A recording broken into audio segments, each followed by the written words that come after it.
वाले खुद के रखवाले, जीवन है फुटपाथ, तितलियां तितलियां हम इचलाती बल खाती तितलियां, सड़क है हमारा बाग, तितलियां तितलियां। नमस्कार दोस्तों, आप सबका स्वागत है कार्यक्रम बच्चों की नजर से में, जो आपके लिए बटरफ्लाइज चिल्ड्रन मीडिया द्वारा लाया गया है। ये एक बच्चों का समूह है जो बटरफ्लाइज के द्वारा चलाया जाता है। मैं हूँ गरिमा। तो दोस्तों, आज हम बात करेंगे भारत के राज्यों के बारे में। जैसा कि हम सभी जानते हैं कि भारत एक विभिन्न राज्यों और केंद्र शासित प्रदेशों से बना है और प्रत्येक राज्य अपनी भाषा, संस्कृति, मौसम, भोजन आदि में एक दूसरे से अलग है, लेकिन हम सभी भारत में एकजुट हैं। आइए हम भारत के विभिन्न राज्यों के अपने दोस्तों से बात करें। आपका स्वागत है दोस्तों। भारत विविध संस्कृति का देश है। भारत का प्रत्येक राज्य एक अलग संस्कृति का प्रतिनिधित्व करता है और इसकी अपनी पहचान है। इसी वजह से एक राज्य से दूसरे राज्यों में त्यौहार भी अलग अलग होते हैं। इस प्रकार प्रत्येक राज्य का अपना त्यौहार होता है और इन त्योहारों को मनाने का तरीका भी अनोखा है। दूसरे राज्यों के एक एक त्यौहार को याद रखना बहुत मुश्किल है। बिहार की तरह सात पूजा मुख्य त्यौहार है, जबकि बंगाल में दुर्गा पूजा है, केरल में इसका ओणम है, असम में इसका बिहू है, उत्तर भारत में इसकी दिवाली है। कई पूर्वोत्तर राज्यों में इसका क्रिसमस और ईद भारत के लगभग सभी राज्यों में मनाया जाता है। नमस्ते, मेरा नाम नेहा मारुति वानखेड़े है। मैं सलाम बालक ट्रस्ट से जुड़ी हुई हूँ। मैं आज स्टेट ऑफ इंडिया के बारे में बताना चाहती हूँ। भारत के विभिन्न राज्यों का मौसम कर्नाटक, मध्य महाराष्ट्र, तमिलनाडु, आंध्र प्रदेश के कुछ हिस्सों में उष्णकटिबंधीय अर्ध शुष्क स्टेपी जलवायु का अनुभव होता है। उपोष्णकटिबंधीय आर्द्र जलवायु उत्तर और पूर्वोत्तर भारत के अधिकांश हिस्सों में देखा जाता है। गर्मियाँ चिलचिलाती है, जबकि सर्दियों में तापमान 0 डिग्री सेल्सियस तक गिर सकता है। पुणे और बेंगलुरु साल भर बहुत सुखद मौसम के लिए जाना जाता है। 21-30 डिग्री सेल्सियस के अवसर पर तापमान के साथ 3 वर्ष मौसम सर्दी, गर्मी और मानसून बहुत सुखद होता है। धन्यवाद। सभी को मेरा नमस्ते। मेरा नाम लीजा रानी बेहरा है। मैं open learning system child club की एक सदस्य बोल रही हूँ। मैं आज हमारा राज्य ओडिशा के बारे में चर्चा करना चाहता हूँ। ओडिशा, जिससे पहले ओडिशा के नाम से जाना जाता था, भारत के पूर्वी तटों पर स्थित एक राज्य है। राज्य में 1 अप्रैल को उत्कल दिवस के रूप में मनाया जाता है। क्षेत्रफल के अनुसार ओडिशा भारत का 9वां और जनसंख्या के हिसाब से 11 सबसे बड़ा राज्य है। भारत के पूर्वी तटों पर बसे ओडिशा राज्य की राजधानी भुवनेश्वर है। यह शहर अपने उत्कृष्ट मंदिर के लिए विख्यात है। यहाँ की जनसंख्या लगभग 42 मिलियन है, जिसका 40% अनुसूचित जनजाति का है। बोंडा ओडिशा का सबसे आदिम जनजातियों में से एक है, जो दक्षिण ओडिशा के मलकानगिरी जिले में पाए जाते हैं। भौगोलिक लिहाज से छोटनागपुर का पठार है, जो अपेक्षाकृत कम उपजाऊ है, लेकिन महानदी ब्राह्मणी, सालंदी और बैतरणी नदियों का उपजाऊ मैदान है। यह पूरा क्षेत्र मुख्य रूप से चावल उत्पादक क्षेत्र है।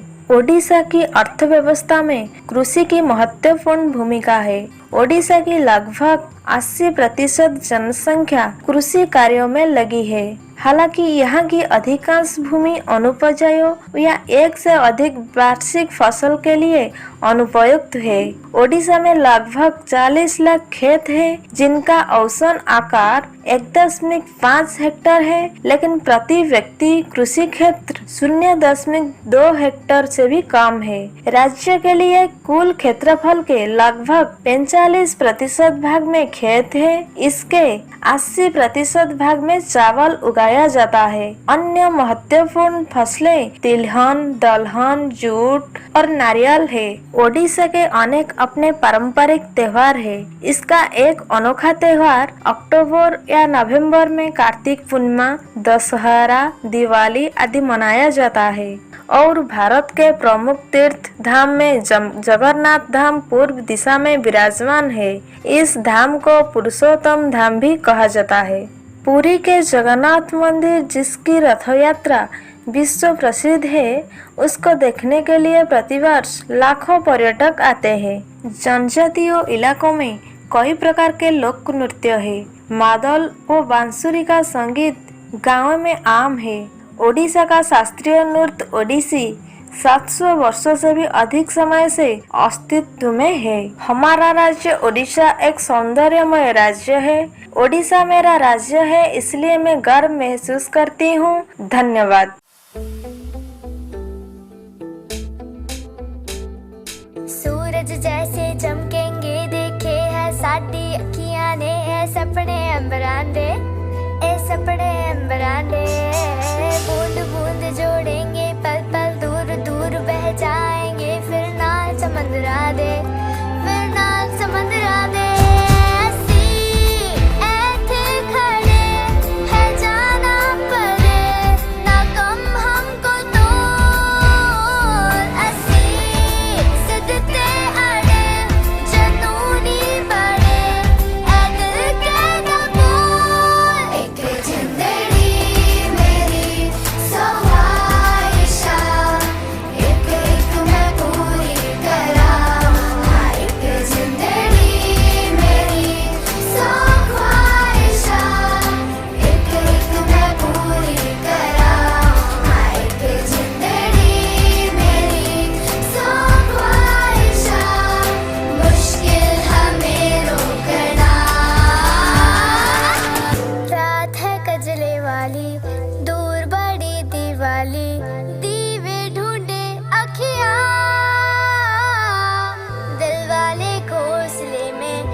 दोस्तों, हमारे कार्यक्रम बच्चों की नजर से में फिर से स्वागत है, जो आपके लिए बटरफ्लाइज चिल्ड्रन मीडिया द्वारा लाया गया है। तो दोस्तों, आज हम भारत के राज्य के बारे में चर्चा कर रहे हैं, इसलिए इसके बारे में अधिक जानने के लिए आइए आज हम जसवंत मैम से बात करते हैं, जो कि दीपाल्या एनजीओ से है। Welcome ma'am. नमस्कार दोस्तों, मेरा नाम है जसवंत कौर। मैं दीपाल्या की एग्जीक्यूटिव डायरेक्टर हूँ। बच्चे आजकल बहुत कंफ्यूज्ड हैं कि हमारे इंडिया में कितने स्टेट्स हैं और कितने यूनियन टेरिटरीज हैं, क्योंकि रिसेंटली हमारे जो कानून है उसके अंदर थोड़ा सा संशोधन आया है। मैं आपको बताना चाहूंगी कि इंडिया के 28 स्टेट्स हैं और 8 यूनियन टेरिटरीज हैं। आप सब लोगों ने समाचार में सुना होगा, न्यूज में सुना होगा कि 2019 में एक Jammu and Kashmir reorganisation act pass किया गया था, जिसके अंदर जम्मू एंड कश्मीर और लद्दाख को 2 अलग अलग यूनियन टेरिटरीज में डिवाइड कर दिया गया था। उसके बाद क्या हुआ,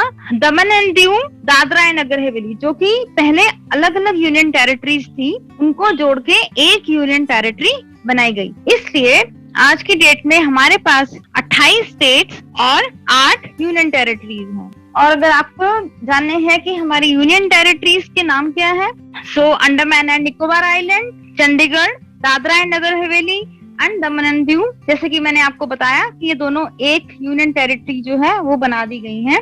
दिल्ली, हालांकि दिल्ली का एक चीफ मिनिस्टर है, लेकिन दिल्ली जो है पार्शियल स्टेट है, इसको अभी भी यूनियन टेरिटरी ही कंसीडर किया जाता है। Similarly Ladakh, Lakshadweep, Jammu and Kashmir, Puducherry. तो आशा है कि आज आपको ये पता चल गया होगा कि इंडिया के कितने स्टेट्स हैं और कितने यूनियन टेरिटरीज हैं। एक और सवाल जो बच्चों ने पूछा था कि स्टेट और यूनियन टेरिटरीज में अंतर क्या होता है, मैं आपको बताना चाहूंगी कि इंडिया का जो कानून है वो एक संविधान के अंतर्गत बनाया जाता है। इसको बोलते हैं इंडियन कॉन्स्टिट्यूशन। ये कॉन्स्टिट्यूशन के अंदर इंडिया को डिफाइन किया गया है as a union of states, यानी कि स्टेट्स का एक गठबंधन। इस तरह से जो है इंडिया को डिफाइन किया गया है। इंडिया एक फेडरल कंट्री है जिसके अंदर दोनों यूनियन गवर्नमेंट यानी कि हमारी सेंट्रल गवर्नमेंट वो और स्टेट गवर्नमेंट दोनों का ही राज्य है, इन द सेंस कि दोनों स्टेट गवर्नमेंट और यूनियन गवर्नमेंट जो है यहाँ पे राज करते हैं। हर एक स्टेट का अपनी अपनी सरकार होती है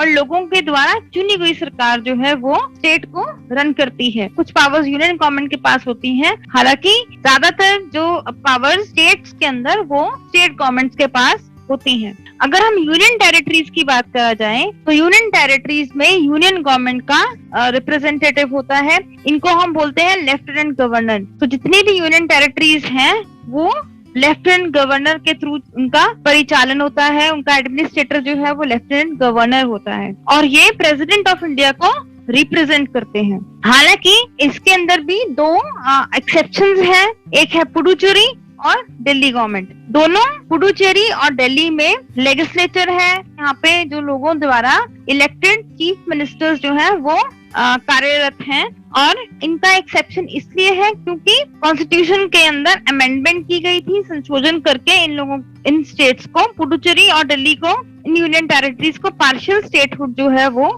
दिया गया है। मैं आपको थोड़ा सा हमारे इंडिया की हिस्ट्री के बारे में बताना चाहूंगी कि इंडिपेंडेंस से पहले इंडिया जो है 565 प्रिंसली स्टेट्स के अंदर डिवाइडेड था, यानी कि अलग अलग, आपने सुना होगा पुराने जमाने की कहानियां, राजा जो है वो राज्य करता था और राजा अपनी प्रजा के ऊपर शासन करता था। तो उस तरह से 565 जो है प्रिंसली स्टेट्स थे इंडिया के अंदर। जब इंडिया की आजादी हुई तो 3 तरह के से इंडिया के थे, एक तो एरिया ब्रिटिश इंडिया ने रूल किया हुआ था इंडिया में वो, दूसरा प्रिंसली स्टेट्स और तीसरा जो था वो colonial territories of France and Portugal. जब आजादी हो गई तो इंडिया के पास 562 जो है 562 प्रिंसली स्टेट्स थे। हाउएवर उसके बाद जो है इंडिया को रीऑर्गेनाइज किया गया है इंडिपेंडेंस के बाद। 565 जो हमारे प्रिंसली स्टेट्स थे और 17 प्रोविंसेस थे पार्टीशन से पहले, उनको उन्होंने 14 स्टेट्स के अंदर और 6 यूनियन टेरिटरीज के अंदर रीऑर्गेनाइज किया इन 1956।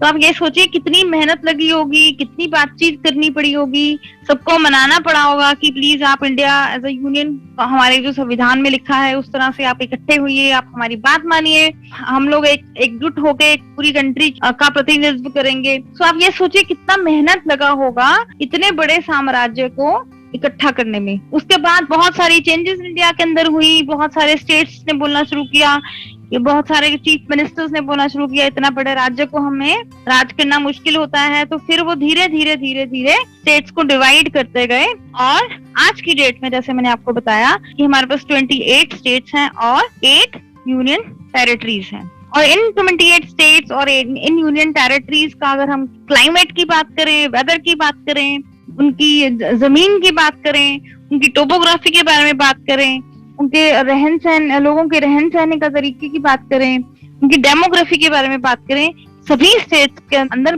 जमीन आसमान का अंतर है। इनफैक्ट एक स्टडी के अंदर ये बोला जाता था कि इंडिया के अंदर हर 10 किलोमीटर के बाद जो है लैंग्वेज जो है वो चेंज हो जाती है। सो इतना अंतर है।